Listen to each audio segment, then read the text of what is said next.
Good evening, everyone, and welcome back to another episode 13 of the Catalyst Lifestyle Podcast. I am your host, Sunkiss, and tonight, my co-host, every night is my co-host on the show, is Aria F. Wright. What's up, Aria? Welcome back. Hi. We missed you last week. Oh, I know. I missed you guys too. Thank you so much for holding me down, though. I was so sick. And you can hear a little bit of my voice. I got sick actually.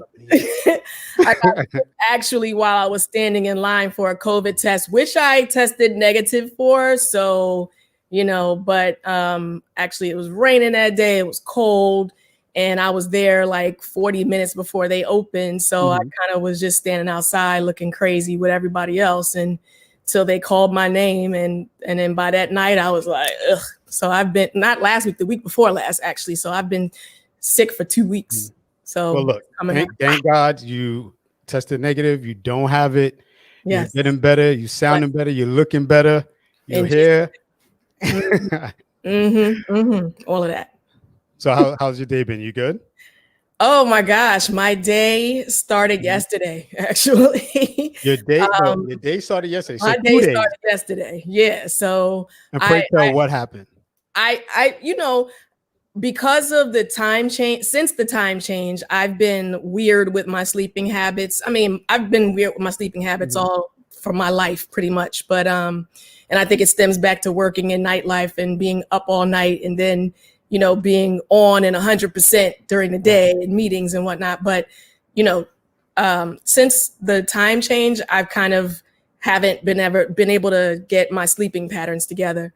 But I also, wake up at like 3 o'clock in the morning. So this morning I woke up at like 2 o'clock after going to sleep at like 7 p.m. last night. And then and I actually started working. I started reading. I started doing my Bible, stuff that I normally do, just like at 3 o'clock in the morning. And I actually picked up this book again. This is, I don't know if you can see it. Okay. There you go. By my girl, Erica Pittman. Let's get that in there. Yeah. What Mommy Never, thank you. Cause I was like, I don't know how to do this. What Mommy Never Told You. And it's funny because this book, I've read it before. I picked it up, put it down, whatever. But this time when I started reading it again, it was like, oh my God, these things. And I think it's just a book that you have to read twice or more than twice to get those positive reaffirmations. Because there's so many things that in it that just really help you understand how you've been shaped and how you've gotten here. Like, things that you learned in your household and, things that you've carried with you in your adult life and the reasons why you're in so many, you're the reason. I'm sorry, the reasons why you are the way you are. Right. And then, after reading this, I actually drove to Philly this morning and I turned right back around. I drove to Philly and a lot of people, know because they know me from, 30, 40 years plus. But I drove to Philly because my mom is moving. She's selling her house. She bought a house. Congratulations. In Florida. Thank you. And, so like this, I went to pick up some stuff and didn't realize until I was about to walk out the door and head back home that was my last time in the house that I was raised. Crazy. So how'd you feel about that? Like, did you shed a tear? I did not shed a tear. It didn't hit you yet. It didn't. No, I mean, it was just weird because my brother's friend Chris is actually doing a lot of the repairs so that they can list the house. But he said it to me and I was just like, what? Like, wait, whoa. Like, whoa. This is it. Like, this is the last time. Major moment. And so then I started taking my, going around the house and, going in every single room. I didn't go in the basement, but every single room, just talking about, my experience, really quickly. And then we left there and my sister and my mom went with me to my other parents' house, Christine and George Graves. They lived next door to us. And I moved to Philly when I was in 3rd grade. So, I had 2 sets of parents. See, I never knew that. I never knew that. Yeah. So, and, it's like community, I mean, our block, our row houses are all communities. Like we all grew up together. Like I knew all of my neighbors, you know, Gina, Chana next door, Stephanie and Jamal next door to them. God rest their mother who just recently passed, Justine Patterson, across the street. Yeah, Sheenie, Kia, Val, Big Poppy, and my Aunt Lillian, God rest her soul. And, you know, across the street, my brother's sister, you know, like my brother's little sister, Allison, and Janelle. Janelle is actually selling my mom's house. So all this full circle. And I said all this because this just makes sense. Like, you know, the things that you do and you know, the way that you think about how your life is going to be shaped is formed very early. And it's from your community, from people that surrounded you. And God knows we've all been through so many things this year, but I think that the true testament is, you know, your upbringing, the people that helped raise you. And I'm just now publicly thanking everyone, because I know a lot of them are watching today, because Odari, who's going to be on the show, is one of theirs. You know, he's a descendant. So the things that you do early on in life shape you for who you are going to be and what you're going to be in life. And I just think that we have to do our due diligence to make sure that we're raising the younger generation, bringing them up, teaching them, and giving them the toolbox, the toolkit that they can use to start their own life and their own journeys. And it, you know, at some point it becomes full circle. Like I'm not a kid anymore, but I'm still learning. I'm not a kid anymore. I still act like it, but I gotta keep learning. But no, we're all kids at heart. I mean, I definitely hear what you're saying, and tonight's topic was, you actually brought this topic to my attention because I don't have any children personally. However, you know, I have a lot that I am factually. It's a fact that I do not. It's cool. I know you'd raise yours if you had them. Absolutely. With that said, no, I have 5 godchildren that I keep in contact with and help my family with as well.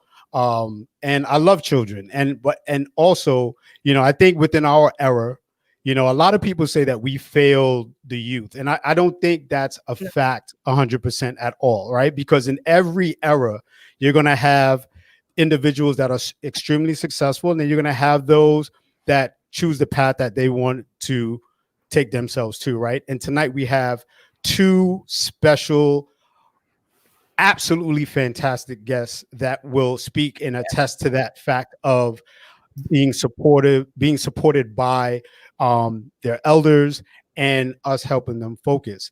And that leads to the topic, which is young, gifted, educated, and Black in America. You know, and I'm going to let you, you know, steer this ship a little bit. You know, I have some questions, but I'm gonna let you steer this ship a little bit because, again, I'm just going to give my perspective, but due to the fact that you're a parent, I think that, you know, this will hold, you know, really true and solid to you, even you in retrospect, going back to the book today, right? Or over this weekend, you said, and going back and seeking that foundation. And then your experience today as well, you know, looking back like, wow, like I grew up here and this is the last time that I'm stepping in and then stepping out of this house. Yeah. It was definitely, you know, a pivotal point in my life. It happened today. That pivotal point happened today. Right. And hopefully it'll make me a better person. I want to grow up eventually, but you know.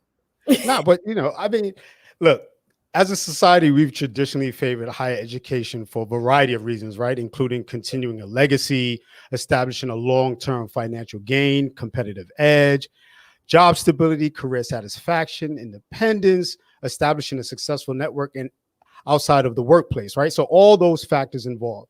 And it's a known fact that advanced education in today's workforce, but, you know, we are seeing so much uncertainty with the economy today and other critical factors that it can't help but make you uneasy about matriculating, graduating, and moving to full independence of a mode in a traditional way, right? So, you know, with our guests tonight, I think they can shed some light and really give a very deep view on what their experience is growing up in today's age, especially in this pandemic era.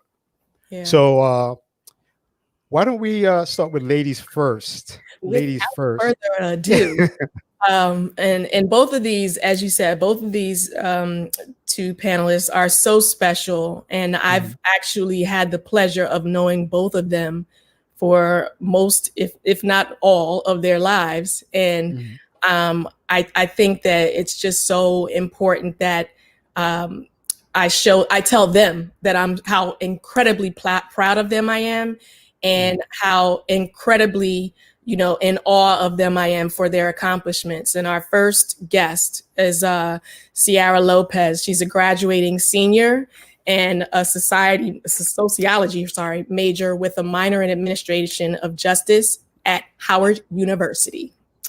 Hi, everyone. I'm so grateful to be here. Thank you Yes, so much, yes. Sarah.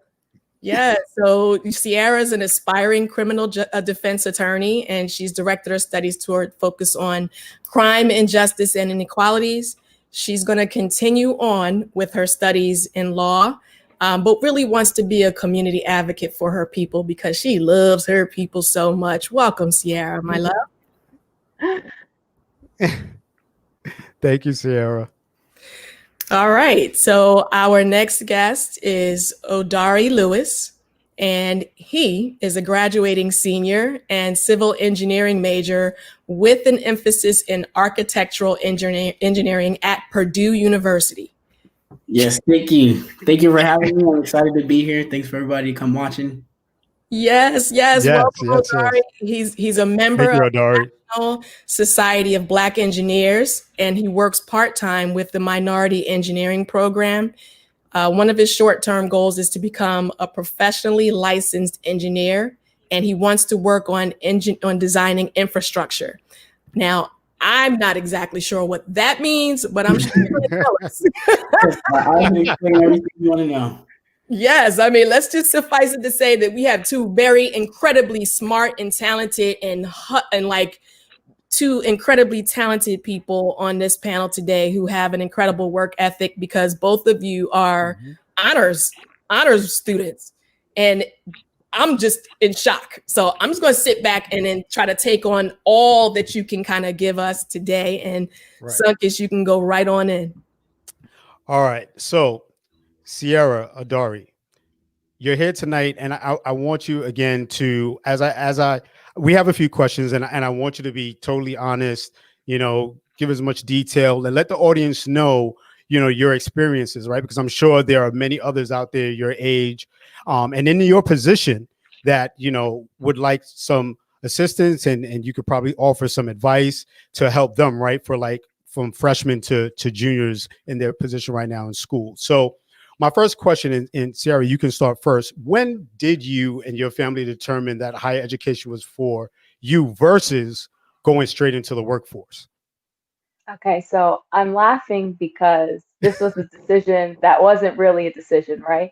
So, when you're younger, your parents always tell you that you can have and do anything in the world. Well, not really in my house. I had a one option, and it was college. So I never really had to make that decision. Mostly because of, when you're a parent, you want your child to always step up and level up than what you might have been offered of what you might have had when you were younger. So both of my parents, well, my dad didn't complete college. My mom got her associates. And so a bachelor's was always what they were striving for me. Right. So, I knew that at a very young age, that's where I was going to be. I have some friends who chose the workforce, and that's also worked out great for them. Entrepreneurs starting their own business. But I think that the traditional college route was really just what I needed, especially for my profession. Got you. Adari, how about yourself? Yeah, so I'd say that I'm in kind of a similar situation. It was never really like a hard conversation about, oh, you're going to college or not. I've just always kind of known that, this is kind of where I want to end up. Both of my parents graduated college, so it was just kind of something that I assumed that I was going to be doing. And as I was involved in a bunch of programs when I was younger and just growing up, the things that I wanted to do, I knew I needed school for, and it was just I had really big dreams, and there's a lot you can do without school, but it seemed like that was the best road for me, and that's just kind of how things ended up now. Got it. So, how did you envision college prior to your freshman year, and how has your experience measured up to your initial view? So for me, I didn't really think about college. I I don't know. I guess I just never thought about what the experience would be like. I figured because my older sister went to college, she liked it a lot. She talked about how fun it was and how smooth of a transition it was for her. Mhm. Unfortunately for me, I didn't have that smooth transition. So when talking about how did it actually measure up, I had a rough time transitioning over to college. Nobody really tells you that it's a huge mental and social step. Right. So that was a bit hard for me. But looking back on it as a senior, graduating senior, I Yeah, say it, girl. Be I'm proud. Be proud of it. Be proud of it. because we worked for that, right, Dari? We worked for Yeah, that. a lot. No, but it measured up to be great. I'm so grateful that I stuck with it. Because I know some people who, it wasn't for them. They didn't finish. They didn't want to finish. They ended up going in different routes. And I'm just grateful that I was able, God willing, that I'll be able to walk in May. Excellent. Excellent. Daria, how about you? Could you repeat the question real quick? How did you like envision college uh before you were actually a freshman, like before freshman year? And then also, how was your experience measured up to your initial view of that? Yeah, I guess I could go into like a little bit of background and like how I was making my decisions and everything to go to Yeah, college. go right ahead. So like growing up, I've always played soccer. I was really fond of it. I had a great time playing soccer. I thought I was really good. So part of me like wanted to pursue, playing soccer in college and stuff like that. But my parents always instilled in me like good academics and everything like that. So I always had really good grades going throughout high school. But I also didn't know I wanted to play soccer. So when I was Right. going to make my decision as a, like going into college, I kind of had two options, and once I got my admissions to Purdue, it was kind of a no-brainer that I should pursue engineering because Purdue is such a great engineering school. But as Uh-huh. a freshman, I knew I wanted to play some sports. Purdue's a big school. I was able to play intramurals pretty much every year that I was here. Had a lot of fun, won some championships in that. So I kind of got to fulfill the sports need that I needed out of school, in addition Right. to all of the amazing opportunities that I've had for being at a great engineering school such as this one. And like looking back on it, there's a lot of Mhm. great things that I got from Purdue that I know I might not have gotten at any other place. And there's a lot of doors that's open for me and opportunities that have just shown themselves to me through going to this school. That's awesome. Aria, are you taking notes? I'm Pass on to all. I'm taking notes. I'm looking at what's going on and watching people in the comments talking about, yeah, that's my best friend. That's that's O'Donnell, that's my cousin. Yes. So I definitely appreciate the fact that you both knew exactly what you wanted to do. And I know both of your parents. So I know that education and your education is paramount for them. And I just appreciate the fact that you're going to be actually leading our country one day. And I believe that, just being a part of, just the senior in a university, like that's a lot to carry. It's a lot of burden to carry. Have you guys had any expectations that have not kind of met up to what you thought it was going to be initially? God, can I talk about this?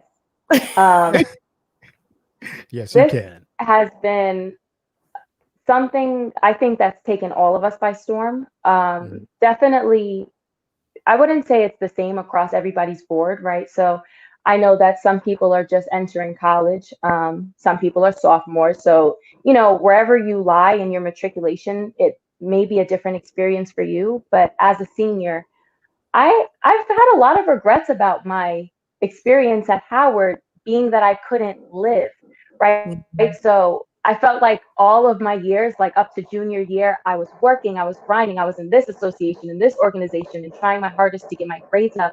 And I saved Mhm. all of it to live my senior year. Homecoming was senior year, fashion show was senior year, like everything I saved up to do now. And Wow. unfortunately, unforeseen circumstances happen. Nobody could have guessed that this would have happened, Right. and it's really been a huge impact, especially the social aspect of our lives, because college is about more than just grades. It's also about learning and growing and experiencing life, different obstacles that may come. Um, so I definitely think that it's been a huge impact, having to stay home as opposed to being able to be with your friends, and really not being able to communicate with other people how you want to. I may be able to see my friends from a 6 feet distance with a mask on. I haven't hugged anyone in a while. Just, just that typical stuff that you wish that you could get, especially during your last year. Right, that human connection, right? Yeah, so we miss Yeah, out on that, but we're grateful to be here nonetheless, to be Absolutely. healthy and to be here. absolutely. Absolutely. And Odari? Yeah, I'd say some expectations for senior year is have definitely come and gone. So it's just like I know when I was a freshman, the seniors at that time, they played a huge role in my enjoyment at the school. Just like learning the ropes, people helping you with classes, people telling you what to do, what not to do, all sorts of things that the seniors kind of give to you as a freshman, and especially at a PWI, where Black people make up such a small percentage of this campus. It's really important that you have a group of people, who are older than you that can kind of guide you and help you out. And so, kind of coming into my senior year, you expect to kind of try to take that role and be that person for other people. But now, since things are more virtual, it kind of adds another barrier to how you would want to help people and steer them in the right way now that we can't technically meet anybody in person. So it's definitely something that I wish, could have gone differently. Yeah. What's been your biggest adjustment amid the pandemic? My biggest adjustment, I would probably have to say, learning what works best for me, Mhm. and my way of learning. So I'm a very family oriented person, as you know, Aria. My family is all up on each other. We love to spend time together. So when I'm in this house, everybody's coming. Fifi, I have a nephew who's young. Fifi, can you Mhm. play with me? Or my sister, you want to go shopping? Or my mom, you want to go out and get food? And it's been really hard to explain to people that working from Mhm. home does not mean not working. It's hard when you're present, and you're in the house, and you can be there, to also tell people, hey, I need a second. I can't go out with you. I can't talk to you right now. I'm supposed to be in class. I need to carve out this specific time to study. So I Right. think that has been one of the biggest adjustments for me, learning what works. I thank God that I have my apartment still in DC and that my lease wasn't up. So I was able to go there to really, just focus in on my studies, because when I'm Right. home, it's not happening. Mhm. Okay. Mhm. Yes. Darwin? Yeah, I agree with that 100%. That was kind of similar to what would say. Like my biggest adjustment is, you spend 3 years figuring out a plan of attack on how that works for you in your classes, how you study. And then the last year, you're still taking really hard classes. Senior year is Mm. not easy. Like you still have to graduate.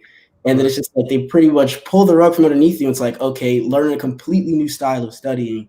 Now you're Mhm. at home all day, or luckily enough, I have an apartment off campus. So you're at your apartment all day. There's limited resources. So now you got to relearn exactly how it is you learn. So it's just like I never liked studying in my room because I know I would either do something I'm not supposed to be doing, like go to sleep, get on the game, Right. whatever. So I Right. would always try to Distractions. go somewhere else. However, now that's not as much of an option, and you kind of have to learn, okay, how can I better study in my living room or in Yeah. my bedroom? Like I just have to adjust. So that's Yeah. the thing. And you both turned 21 in the pandemic. I Ah, didn't think of what I Yeah. was doing in my 21st birthday, but you both did that with I such know. grace. I know what they're waiting for. They're ready to open up. They're like, I'm trying to stretch my legs.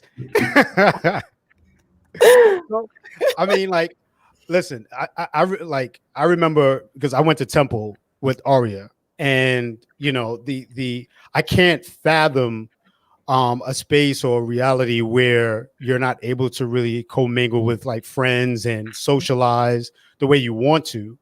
And you spoke about the different task of how to like restructure yourself and learning within one space. So how has that online learning like really impacted your studies when you were in it? For me, it's Mhm. been, like Adari said, it's a bit hard to understand or to relearn how to learn. Um, Right. I know definitely study wise that's been a bit hard. though, the curriculum has been the same. So for a lot of my classes, they expect the same amount of work to be able to be done, not on campus, not surrounded by a library, not able to have the resources that we have on campus, which is a bit hard. Now, in terms of mental, this pandemic, as you guys probably know, has been a huge mental stressor. It's probably hit harder for students because we are so used to being in that social melting pot of people and really just being able to talk and interact with so many people. And to now say, okay, no interactions, you have a curfew. Well, we're in New York, so you have a curfew. You can't go out. We don't want you to be around a group of more than 5 to 6 people. That's been very hard mentally to be able to deal with. In the beginning, we thought this thing would last for a week. Now we're looking at 2 years. Who knows when it's going to end? And it's a bit hard to get yourself in a state of, okay, I'm going to keep on going. I'm going to keep on pushing when you have no idea when the end is. Gotcha. Yeah. Adari, how about you? I'd say online learning it's kind of like a double-edged sword in that, especially, it's kind of shout out to the freshmen. It's a double-edged sword because you come in online learning, you think, oh, I'm just Google everything. I'm gonna look it up. I'm gonna just put it in that way. You got to be careful with that sort of thing. Like, for one, you really do need to learn all this material. It does build on it builds up on each other. So you have to be careful, what you kind of just take offline. Another note, you do want to be honest with your work, and you don't want to get caught up in any foolishness with taking answers. So online learning has really been a double-edged sword. I know at Purdue, just kind of set the landscape. I'm in Indiana.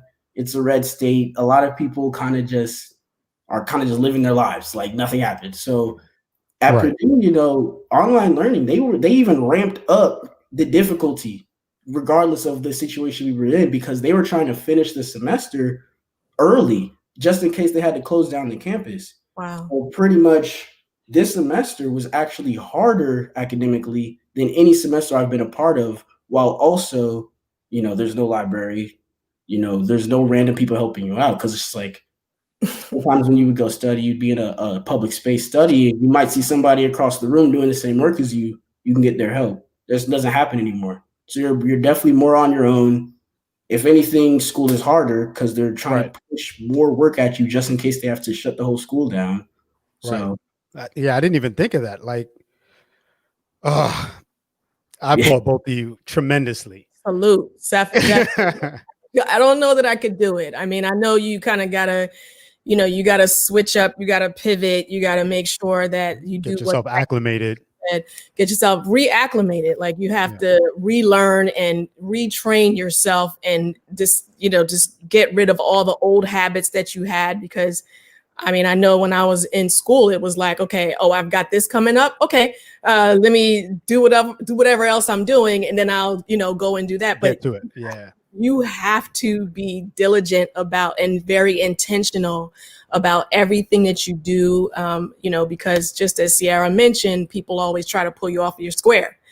And speaking of Sierra, so and our next thing is as an HBCU, a student, going to an HBCU, there's so many things that you thought were probably cool before about the experience. Meeting people, hanging out on the yard, just the historical, traditional things that HBCUs kind of, boast and that are attractive to you. So parties, pledging the organization, pledging Greek. Shout out to all the noobs out there. I knew he was going there. But I mean, just things that have made the HBCU experience so special and so unique. So I know it's been a very different thing. So what has been the biggest kind of disappointment for you attending an HBCU?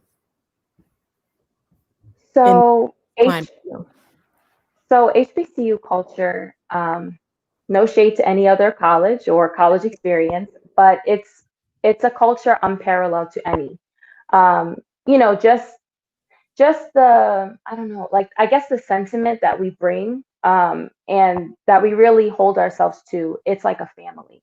So for me, it wasn't like I lost my college experience or I lost my friends. It was like I lost my family. And some of these people I won't have an opportunity to see again. That was really hard for me, knowing that, you know, a lot of the experience is, like Adari said, a lot of the experience that we look forward to when we go to college is being a senior. Getting that opportunity to welcome in a new class, to show them the ropes. We didn't have that. Specifically speaking to the HBCU culture as well. Rest in peace to Chadwick Boseman, but he was our keynote speaker last year. There were some talks that he could have came back, or like other celebrities would have came back to speak at our graduation. So I'm definitely going to miss out on that. But I'm lucky enough to have very motivated parents who are going to make me a stage so that I can walk across somewhere to graduate. And there will be a keynote speaker. There will. Uh-oh. I will be there front and center, because I swear it's just like Valerie says, all push, no brakes. School is harder. So you need to be rewarded for being diligent and for being, you know, oh, look at that. Look at that. I love that. Sunk is always pulling out some new stuff. I'm like, what is that? I mean, that's what I do. Okay. But, you know, definitely parents are so proud of you. Parents, friends, you know, everyone is so proud of you for doing that. And making a stage, I've seen people doing it for the past 2 semesters. And I think that that's commendable, because it's not easy. It's just not easy. It's so much harder. Yeah, So, and I'm so happy that you'll have that experience, right? Because even if it's not in an auditorium or at a stadium, or even if it's at your home, the fact that your family's there with you and celebrating your accomplishments, that's what's important to people that care and love you. You know what I mean? That's I feel is the most important part. So as you know, 10 years from now, you can reflect back on this time like, yeah, I graduated during the pandemic. I think that's a big load. With honors. That's with honors. My bad. Yeah, they don't know it yet. They don't know that they're going to make me the stage yet, but they're watching now. They will make me the stage. Okay, Trina and Hen, y'all are on notice. You're on the clock, so get it together. Get it together. I got some vendors. Well, Aria, let's go to our chat. There's a few people in here. We have Dream Thompson. That's her best friend. Dream, also another honor student. Dream is at Albany University, and she's a graduating senior as well. So she's so amazing. She just celebrated her 21st birthday as well. So I commend all of these young scholars for just being so amazing. Well, we got another one. One. Oh, I'm actually doing schoolwork while watching this, and I can say online learning is a big adjustment, not just for the students, but also for professors who are not used to teaching online either. I see that. I watch my son's. My son is also, you know, of course, you know my son, but he's also online schooling, and I see a lot of times that the professors, when they're teaching, they're just not even engaged. They're not interested in being there themselves. In the beginning of the semester, and actually my son is a first semester student at Howard. So his first semester his first couple of weeks there, I popped in and I saw the professor basically looking like he had been on an all-night binger and jumped on and had one of his friends who was in his house. Dari shaking his head. Yeah, it was his friend was in his house, and he wanted his friend to get on. And I think that was the plan, or I don't know, I'm not sure. But his friend was supposed to get on and talk to the students about something, and his friend was just like, he looked like he just wasn't even, he was, you know, not even in any position. So the students, when they show up to do their part, it's really incumbent upon the professors to show up and do their part and to work a little bit harder to engage the students and to make sure that they have all of the tools necessary to succeed, because nobody wants, if you are carrying you know, an all A, B load into last semester, and you get here and you kind of have a couple of pitfalls, it is going to affect your mental state. That could be detrimental. Everything you do, and it's going to make you feel like this has just been the hardest period of your life. So we all have to chip in and do our part and make things a little bit, not easier, but just to help lighten the load a little bit, I believe. So I have a question for both of you. Did either of you run into any of those pitfalls, and how did you make your way through it? Like, did you run into a situation where a professor was probably not as, attentive or engaging during a online class or anything along those lines? Absolutely. I was actually gonna cut in to say to Aria that I know that I probably know who the professor was who was looking toe up, because there are some professors who really expect you to come to the class with all that you have, especially during this pandemic, and they're not even coming in with, professionalism and care. I had this professor this semester. I'm praying that I get an A. Please, guys, pray for me as well. But I had this professor who was completely and totally unrealistic with his expectations of the class. And I don't mean to say that this is a pandemic and we should all get a free pass, but be a little bit understanding.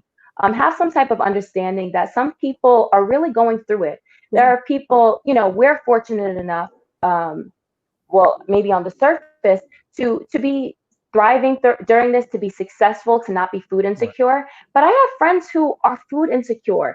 They're wondering where they're going to get money to pay the rest of their rent for their apartment, because now they have to pay for an apartment that they already had in DC, as well as a home in New York. There are some people who are really struggling through this. And I think that for professors to not have empathy and understanding of students is just, it's really hard. And I have taken it upon myself because I know where I stand, and I also know what I need to get. I need to get my 4.0 to let him know, in a nice way. I think you really need to just step it up, in terms of getting some type of emotional connection, because we're more than just workers. Like, we are students, but we are people first. Absolutely. Well said. So, yeah. Yes. Well Kind said. of a quick point to that is a lot of people don't understand that a lot of students work on campus, and like that's the money that they use to like pay for groceries, a bunch of stuff like that. So when campus shuts down, and these whatever store they might have worked at or whatever they were doing, when that shuts down and they lose that money coming in, it does take a toll on people. So there's a lot of people out there who are struggling a little bit more than you might think. So I do agree. A lot of professors really don't take those things into account. They just think they can just show up and that, everything is status quo. And it's a shame. I mean, it's sad to watch. And I think that, repetition, it's like, yeah, you've given us the assignment, but like, let's try to work towards that. Like, let's not just give the assignment and let them go on their own. Follow up, see if anyone is struggling, because it's not just the work. It's about your mental capacity. It's about your physical, just as you said, it's about things that you've had to, step up to do in this pandemic. A lot more responsibility now. There's a lot more responsibility. And that's taking a part of your brain, to think about, to actually, ramp up to do physically and emotionally. So there are so many things that, that professors need to really understand about the student experience as well. They can't just allow it to be, to just fester on its own and then have you coming out of it at the end of it feeling like, because there's nothing you can do to go back. You know what I mean? There's nothing you can do. It's all about moving forward. It's all about you getting your 4.0 and getting your 3.8 and whatever else, and then moving on into the next phase of your life where you're dealing with a whole other list of things that are uncertain, that we didn't have to deal with before coming out of college, and that they certainly didn't have to deal with. So, it's just a lot to deal with.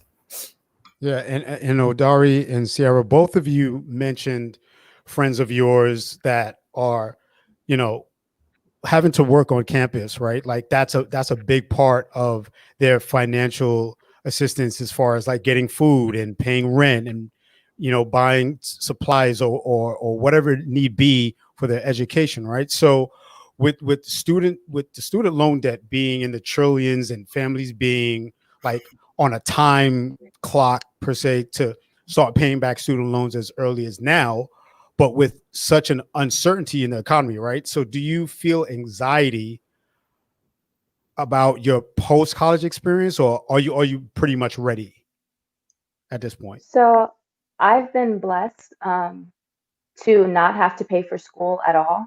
I am on full scholarship, and luckily they renewed it even throughout COVID.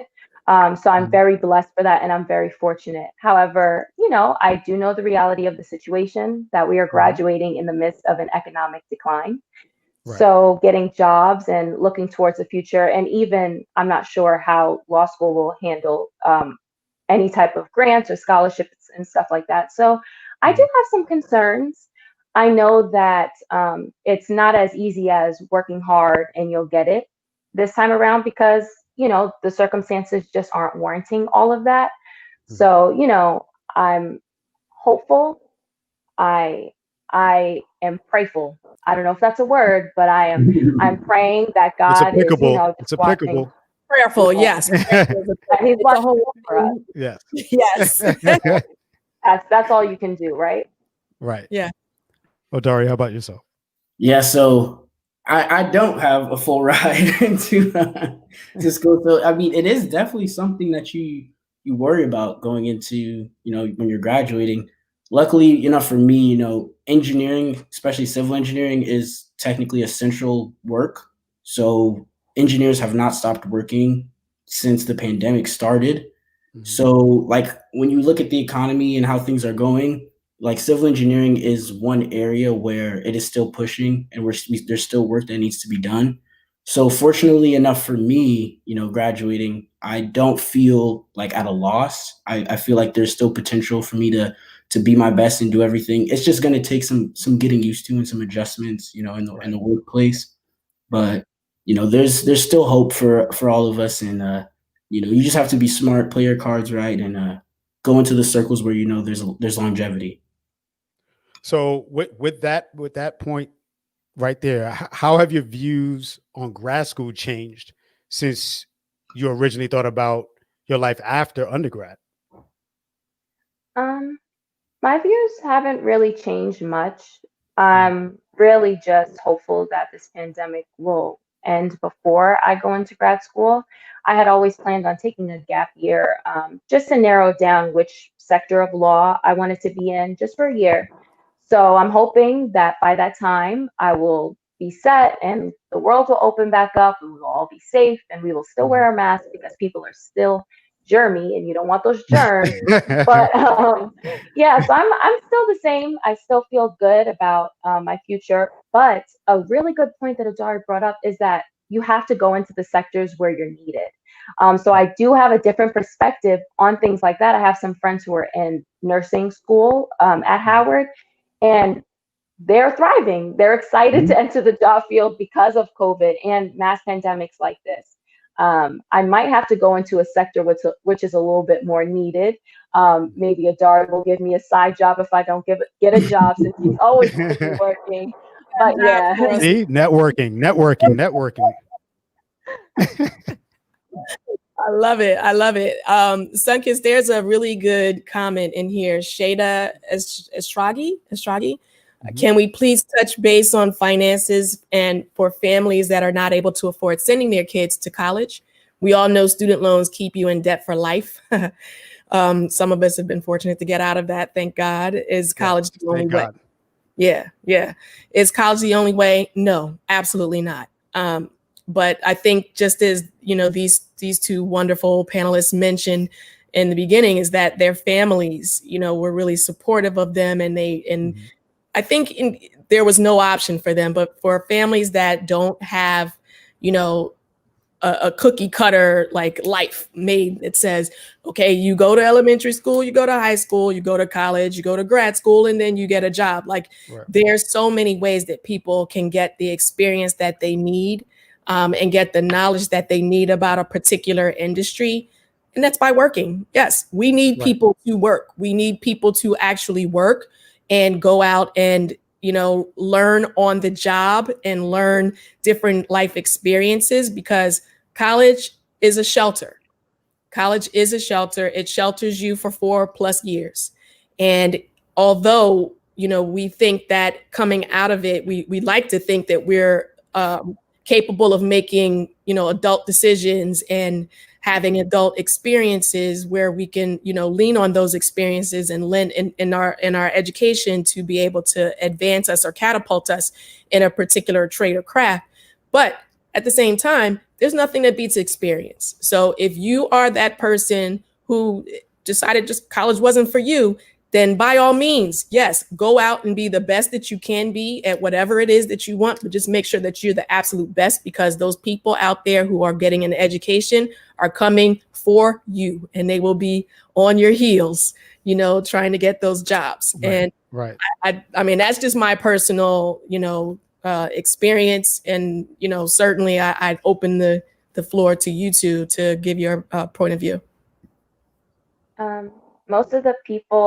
Most of my role models in and outside of my family have not completed their college matriculation. Either they did complete it, but they only did associates, or they finished high school.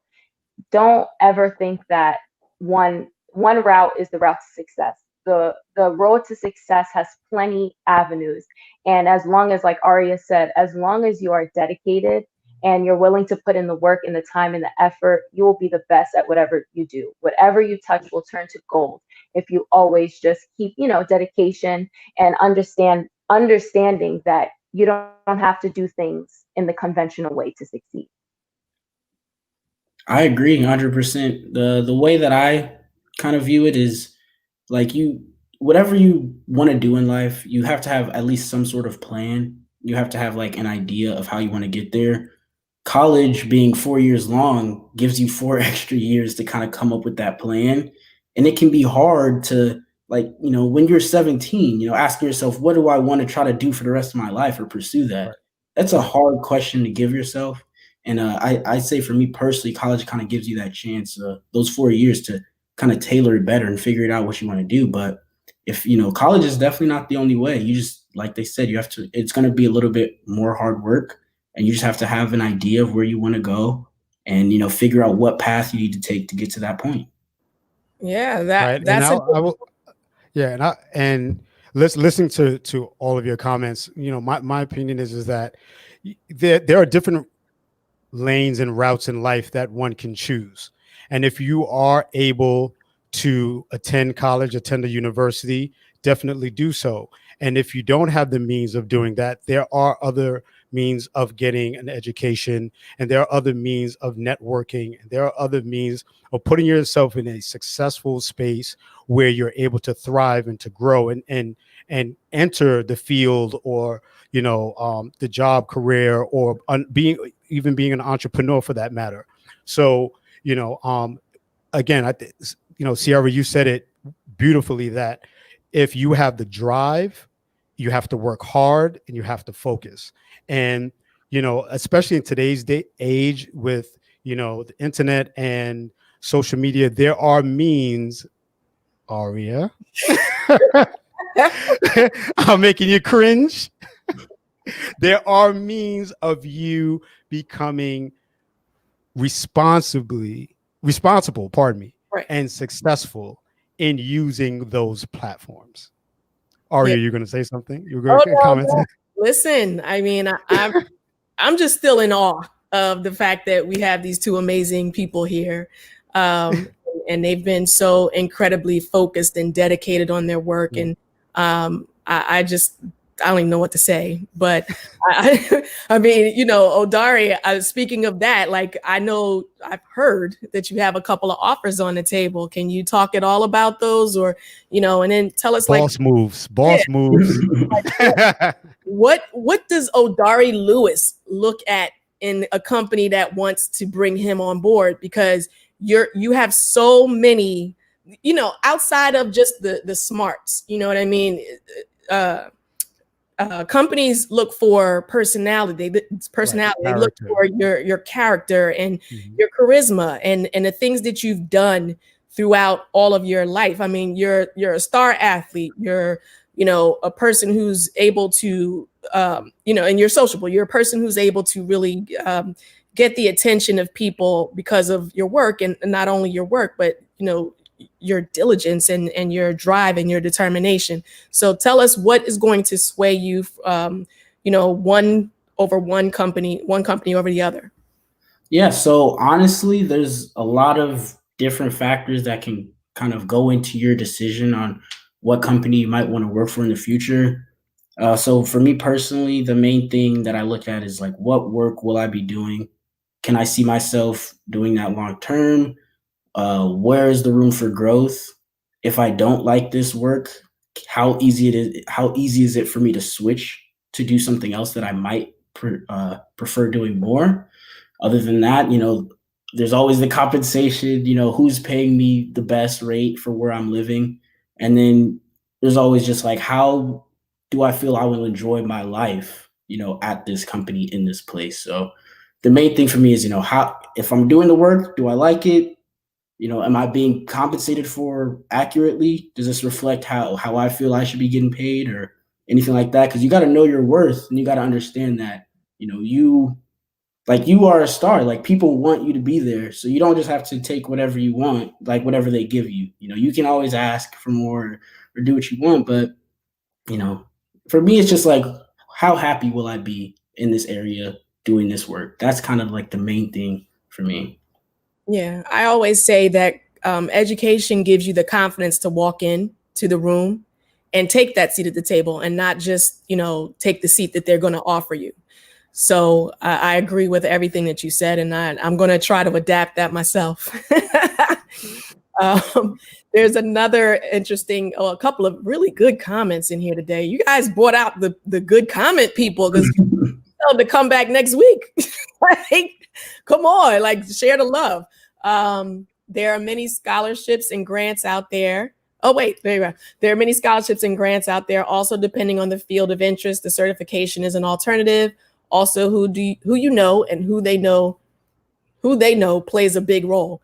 Definitely. I was just having this conversation with one of my friends earlier today. It's like, you know, my network in a particular industry is solid, you know, but as I find the need to pivot and do something else and be different and reimagine, you know, what life looks like for me in a different realm, I have to step outside of that network and create a new network. So it's really about those transferable skills and those things that, you know, being able to understand how to take the things that you have learned, the skills that you've acquired, and the expertise that you've really kind of honed in on, and transfer that into another industry or another category. So it's really about, the relationships that you've also made along the way, because you can't just be that person that comes in and nobody likes them, or you don't communicate with people, because that person might be in a position to offer you another role in another parallel universe. And they're going to remember that. They're gonna be like, yeah, he was great. He was smart, but he was hard to work with, or he just did not get it. Like, he didn't ask questions. He wasn't, engaging. So there's so many things that come along with, the education. There's the relationships, and then there's the ability to be able to communicate how you can transfer your skills from one industry to another category. So, mother comment, this one's long. I worked in a civil service field and fortunately received a great pension, but now seeking a career for my second act, I see that it's imperative that you have a degree, even if it's in basket weaving. Administration wants to see that you receive the degree. Options are available without it. However, so many more doors are open with that piece of paper. That piece of paper, comment, Damien. That skill set, yes, all of that is so important.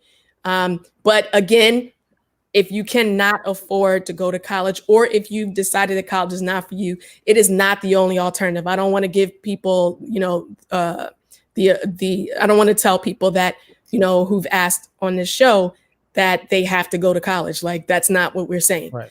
We are definitely saying that, people get favored a lot of times because of a degree. I know people who are very successful who do not have a college degree.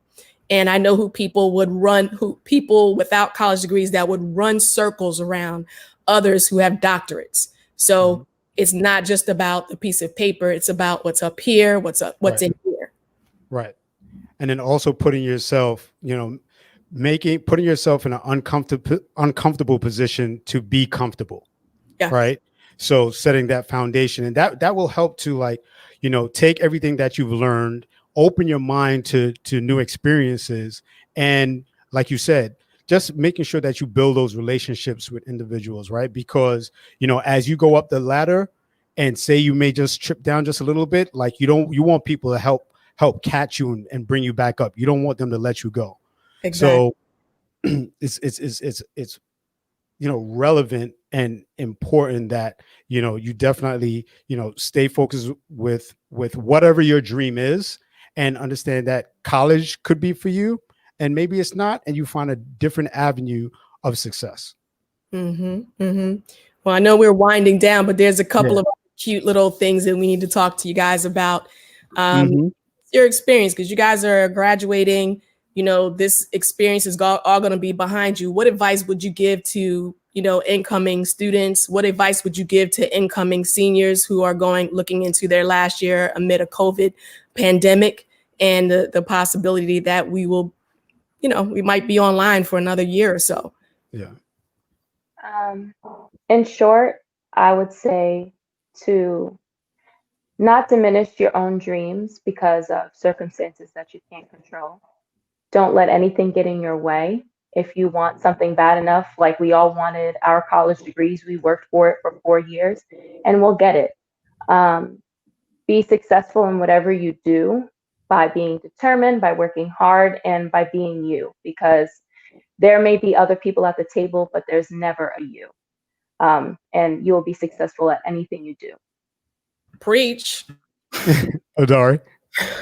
I'd say some advice that I would have, for incoming freshmen or seniors is really, try to take ownership of your time at school and really, see what you want to become.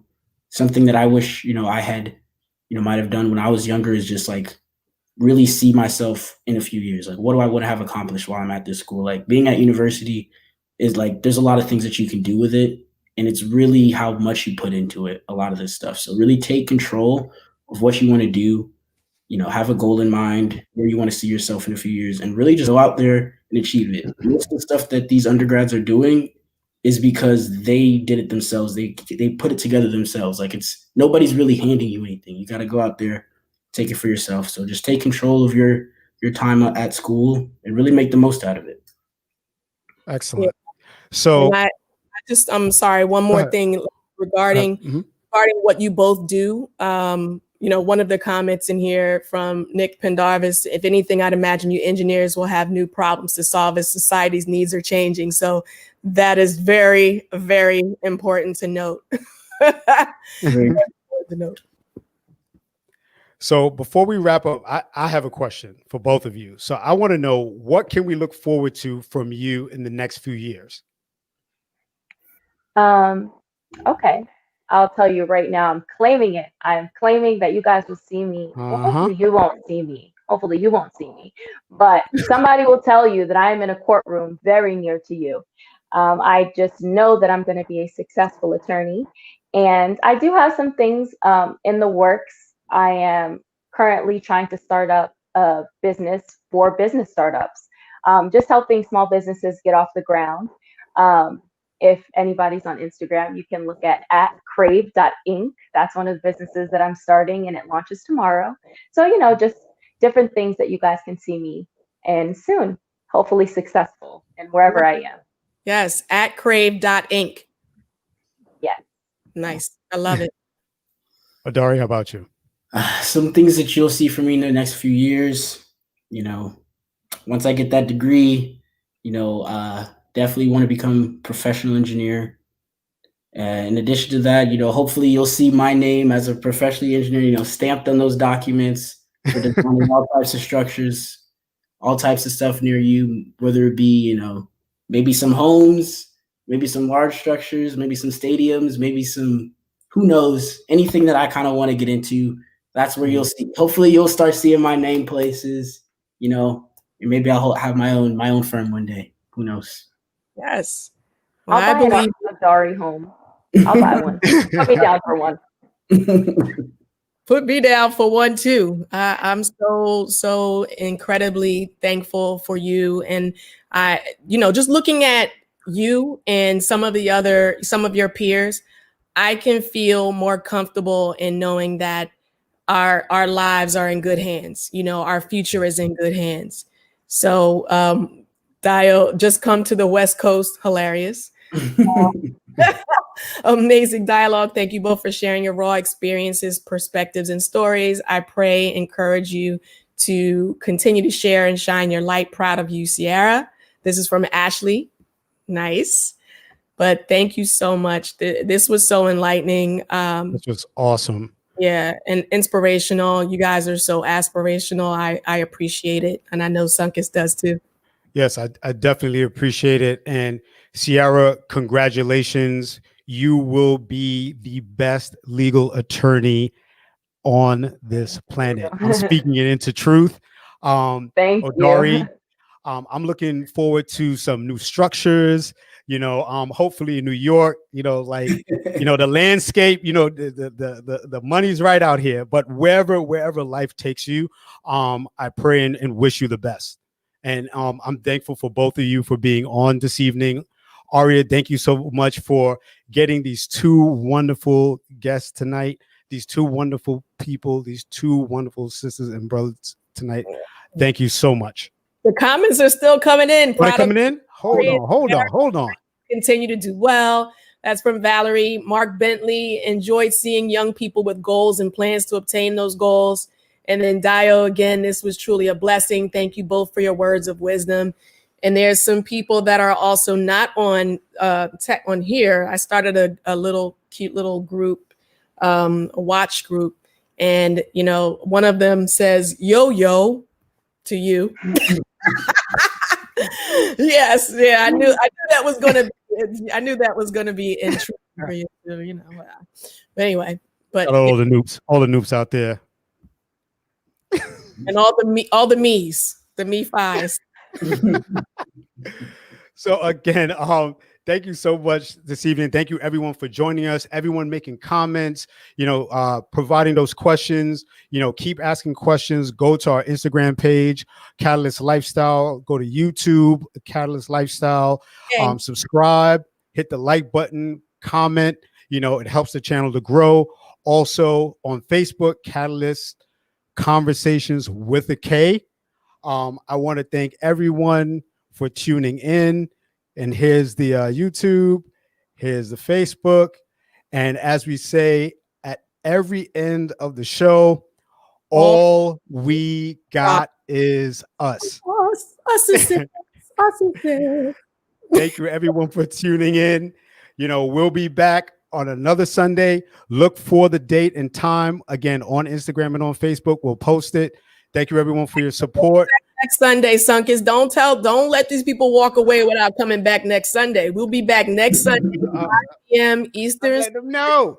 You can't let people walk away like that, That's why you're here. I need you to my backup. I need backup.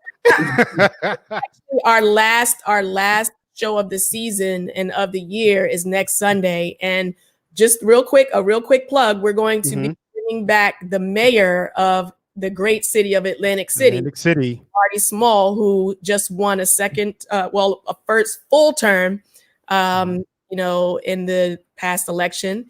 And he is actually tearing down everything that has to do with Donald Trump, including the last tower that exists in Atlantic City. The Trump Tower will be coming down under his administration. And we are so excited to welcome him to talk about it because we want Donald Trump and all memories of him to no longer fade away. Expel all bad energy. Expel all bad energy.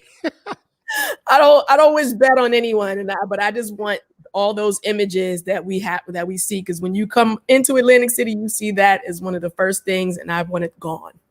Thank you very much. All right. Thank you, everyone. Tune in next Sunday, 5 p.m. Eastern Standard Time. Thank you again to Sierra. Thank you again, Adari. Aria, thank you once again. Thank you, everyone, for tuning in. See you next Sunday. Have a great week, and we'll see you soon. Bye. Bye, everyone.